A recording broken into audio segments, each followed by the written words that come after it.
都聽咗一兩個月宣傳，咁就又都去嗰個環境度睇過視察過，咁啊覺得幾靚。最吸引個位係佢個綠化又有設計啦，跟住同埋嗰度就都有好多人拎住啲寵物一齊去行啊，咁樣成個氣氛係幾和諧嘅。買咗好多次㗎啦，新鴻基物業我哋成日買嘅，對佢好有信心。我中意佢個開則，我本身我自己係做設計嘅，咁我特別中意佢個開則，我覺得係好有用心咯，同埋啲物料係靚嘅。成個樓盤嘅佈局啦、綠化啦、密度啦，係啊，嗰個兒童遊樂場都好靚啊！吸引到我啲孫，因為又係個樓盤有咁大型啦，又係新鴻基啦，咁就個價錢又吸引啦，咁我哋對整個樓盤嘅發展都好有信心嘅。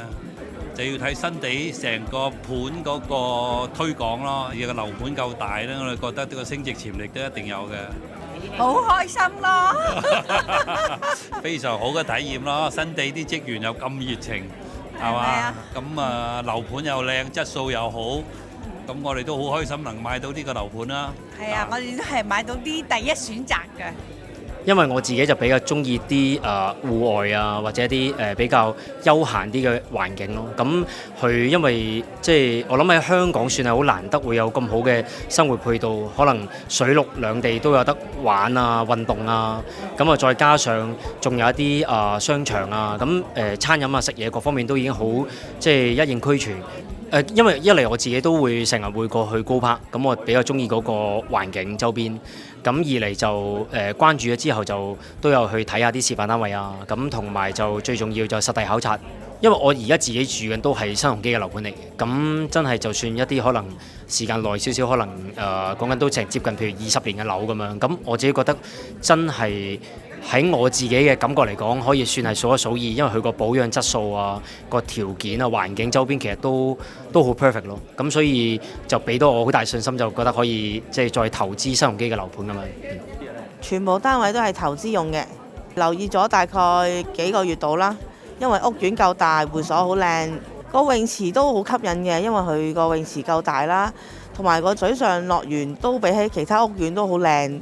屋苑成個環境綠化都好靚，因為我見到回報都相當高嘅，咁我都係用嚟投資又嚟收租用嘅。係啊，第一次買新鴻基物業，對你哋新鴻基有信心。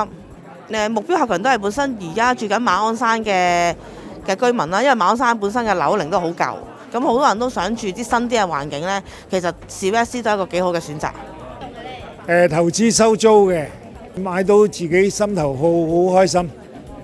又親身去睇過好多次啦，環境同埋裝修同埋用料都係一流嘅，都係方便嘅，因為都有大小巴士啊、的士啊距離烏溪沙站都好近嘅，非常方便。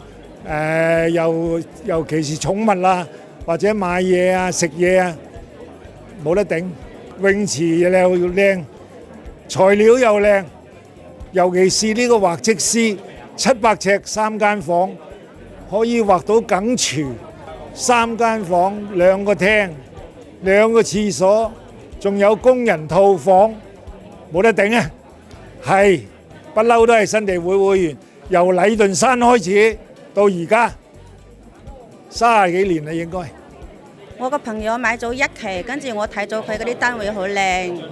跟住就有啲興趣過嚟睇一睇，過嚟買㗎啦。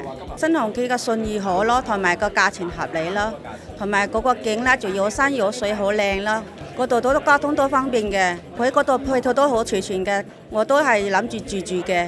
吸引到我當然係價錢啦，同埋係新鴻基呢個質素啦。因為我自己入過去現場參觀呢，嗰個會所啊、園林啊，你喺香港其他樓盤都好難揾到呢一個質素嘅。最吸引到我就係二禧旗前面嗰個草地啦。咁你其實喺香港寸金尺土呢，你好難揾到一個屋苑啊，有咁大嘅草地，再加埋呢草地前面有個人工湖啦，歐洲小鎮咁啊。聽到坊間嘅租務回報呢，大概都有去到4厘幾，差唔多去到5厘。我自己個人係好睇好呢個 CLS 嘅租務。